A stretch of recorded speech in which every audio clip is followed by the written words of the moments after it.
Hello, this is Elizabeth Chu, the CEO of the South Carolina Historical Society. Welcome to From the Vault, the South Carolina Historical Society podcast, created and hosted by my colleague Sydney Derrick, our librarian.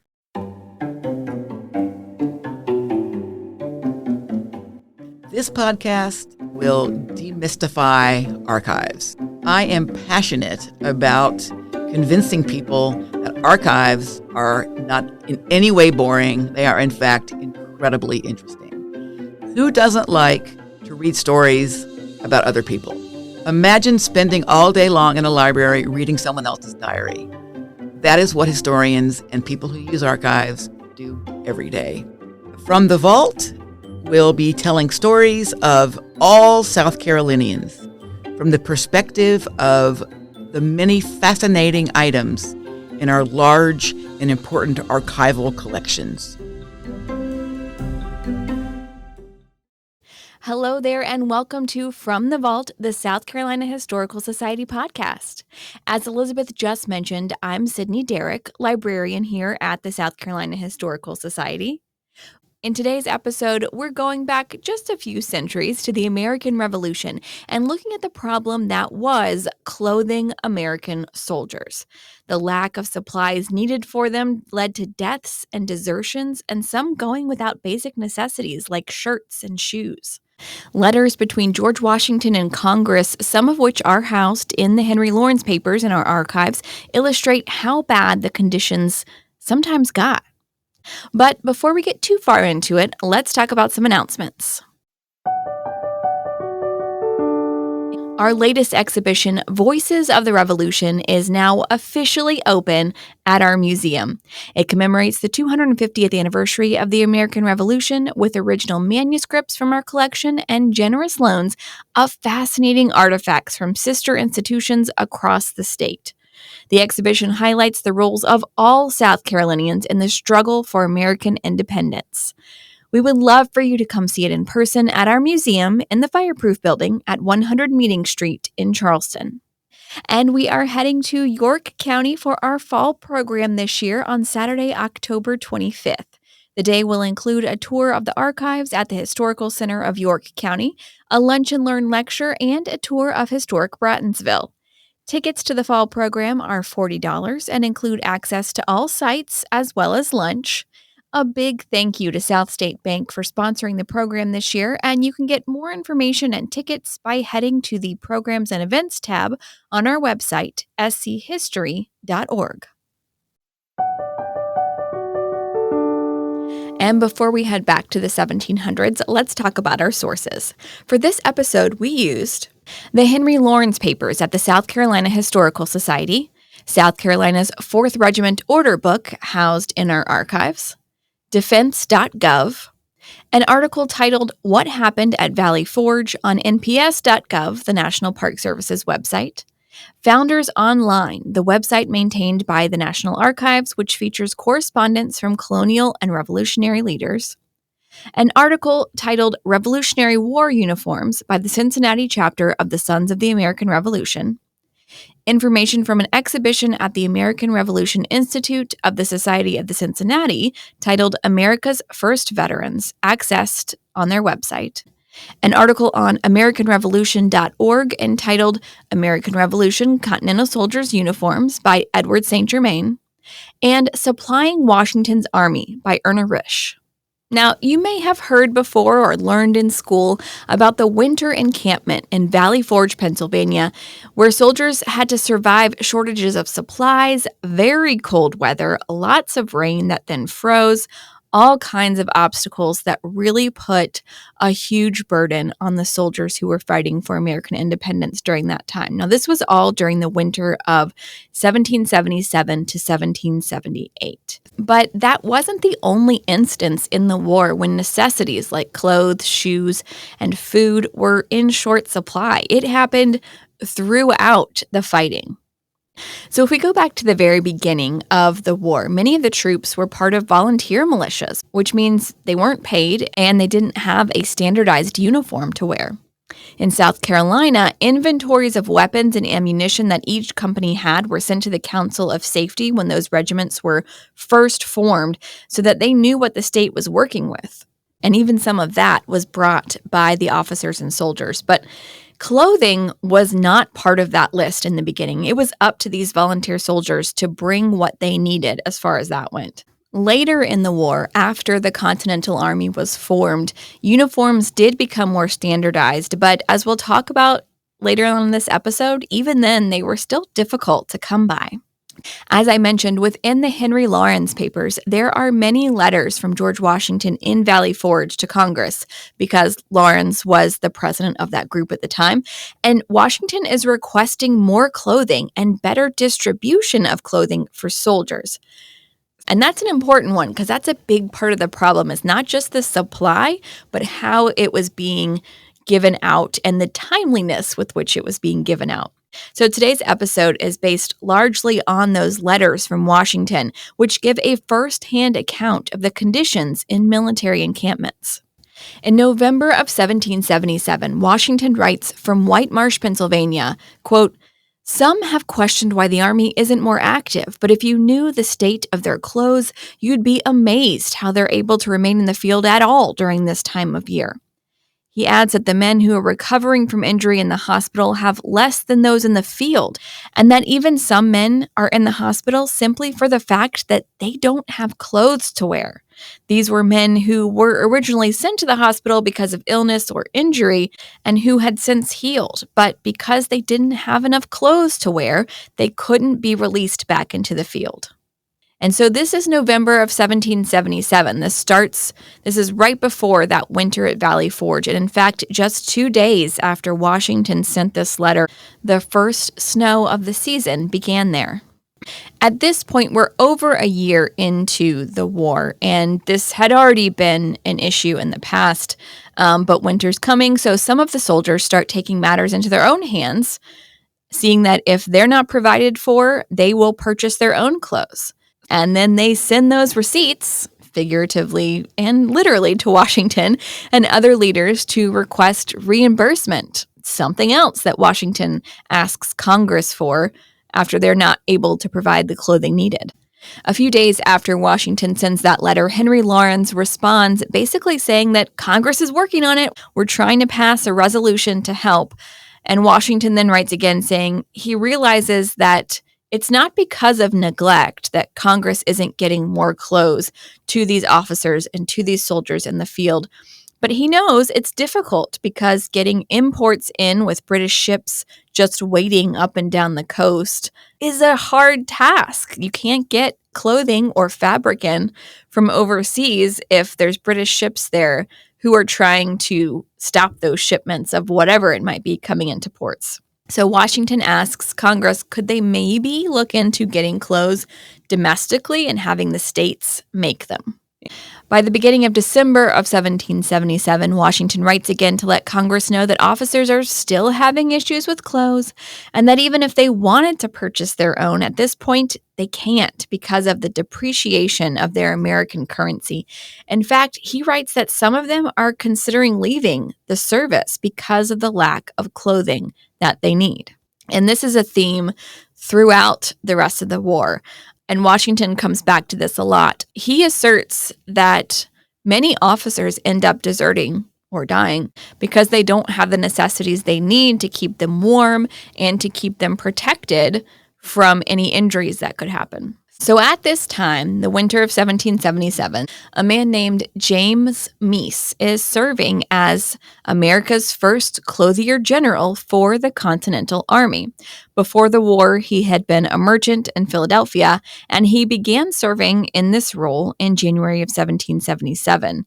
His job was to figure out how to get the uniforms to the officers and soldiers. But by 1778, so just a little over a year into him being in this job, George Washington is convinced that Meese is not the right man for the job. And in April of 1778, Washington writes to Congress and asks them to send Meese to encampments so that Washington can help him be more effective. He just doesn't think that Meese is getting the depth of their need.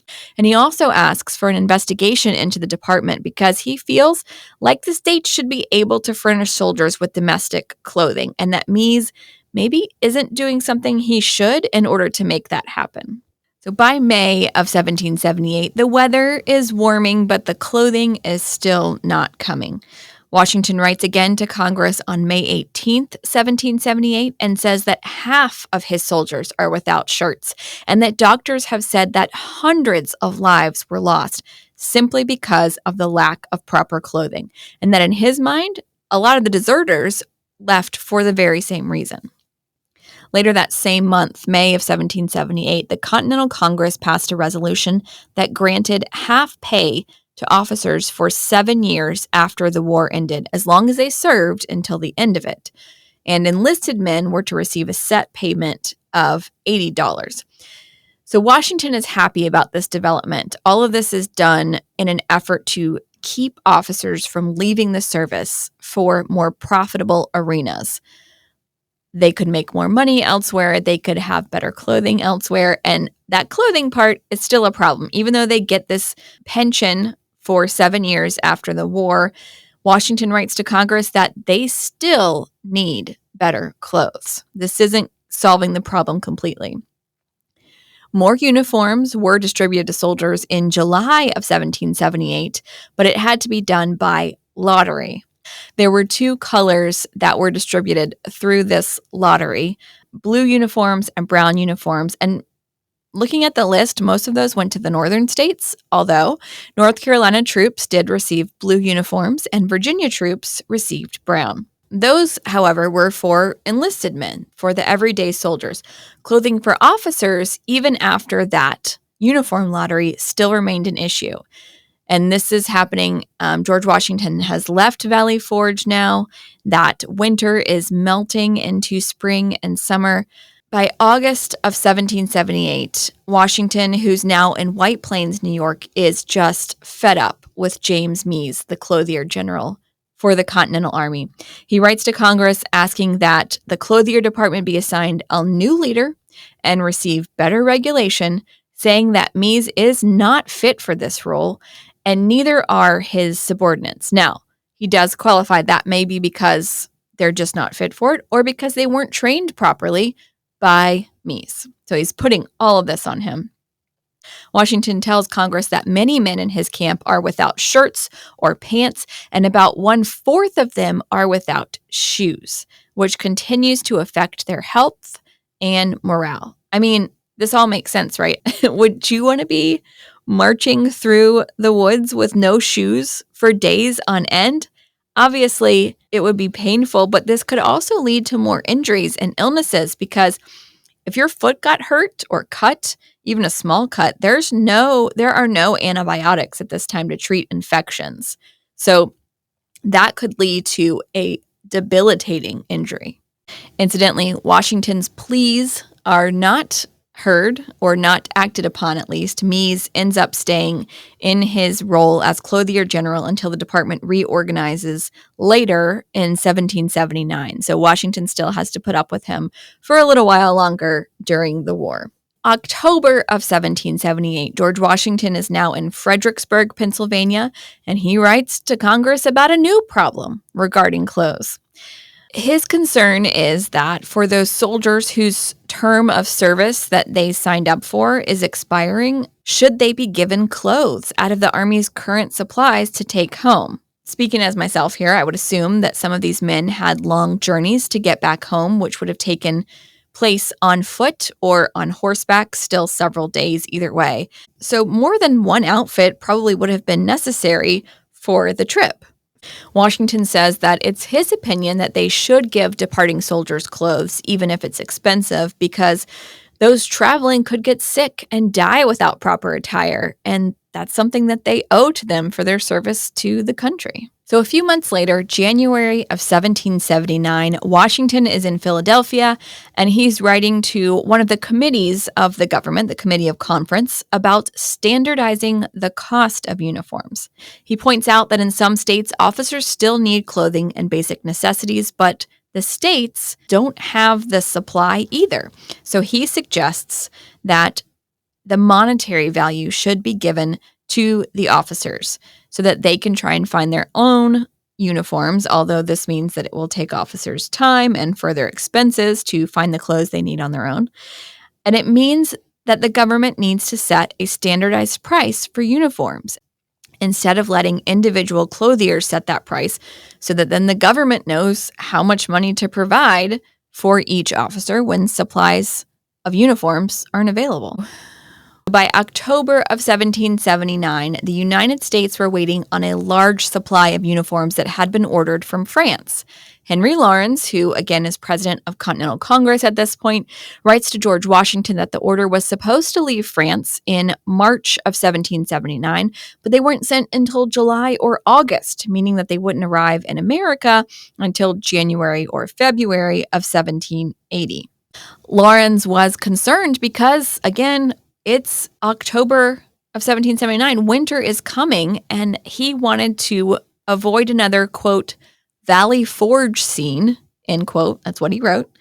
So he asked Washington if he thought the states could supply materials for clothing needed in the meantime, which was something Washington had talked about in the past. But this time, Washington responds disappointedly to Lawrence, mostly because of the clothier department, saying that in the clothing department of the Army, the work of a day takes a week. So he's really bummed out about the inefficiency with this department here and what that means in terms of soldiers' health and their lives.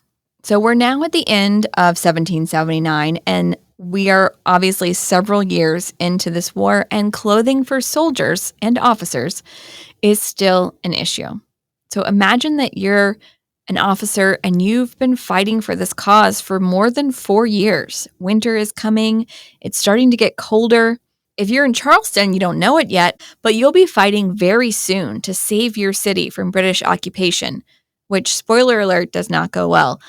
But I can see how devastating this would be for morale, and I can't blame the officers and soldiers that Washington wrote about who deserted the cause because of the lack of necessities. Fighting in this war would be a slug no matter what. But if you didn't have things to keep you warm and safe, that makes it way more difficult. Now, those uniforms from France that Washington and Henry Lawrence were writing about did eventually arrive, and most were better quality fabric than the uniforms that the Army had. So the officers got a little upgrade, and they were also made with extra fabric so that they could be altered, which really improved their duration of service. This shipment also helped make the uniform of the Continental soldier more standardized across the board instead of in two separate colors. More standards in the Continental Army uniforms that George Washington had really been talking about since the beginning of the war were eventually implemented by him. He got those through Congress. And that uniform, that standardized uniform that he created, is probably what you think of when you think of an American soldier in the Revolutionary War, with the blue coats and maybe a red vest or a cream-colored vest and the tricorn hat. While I think many of us learned about the harsh conditions at Valley Forge in the winter of 1777 into 1778, as I mentioned at the top of the show, it's also easy to forget that conditions were pretty harsh throughout most of the war, both for those who were on the battlegrounds and those who were back at home. The letters about the uniforms detail the constant concern that soldiers, especially officers, were leaving the battlefield because of those conditions. And that really drives home that America's ultimate victory in the war was at no point guaranteed, or maybe even expected. I cannot imagine fighting for months or years and still not having shoes to wear or a shirt. To know that I could go home and sleep in my own comfortable bed and wear my own clothes, it would be hard to stay and fight. But that's exactly what many of the soldiers and officers did, with a little encouragement and extra incentives from the government along the way, like those pensions, in order to win the war. Well, that's going to do it for this episode. We'll see you back here on the second Monday of next month to explore another story found in our archives. See you then.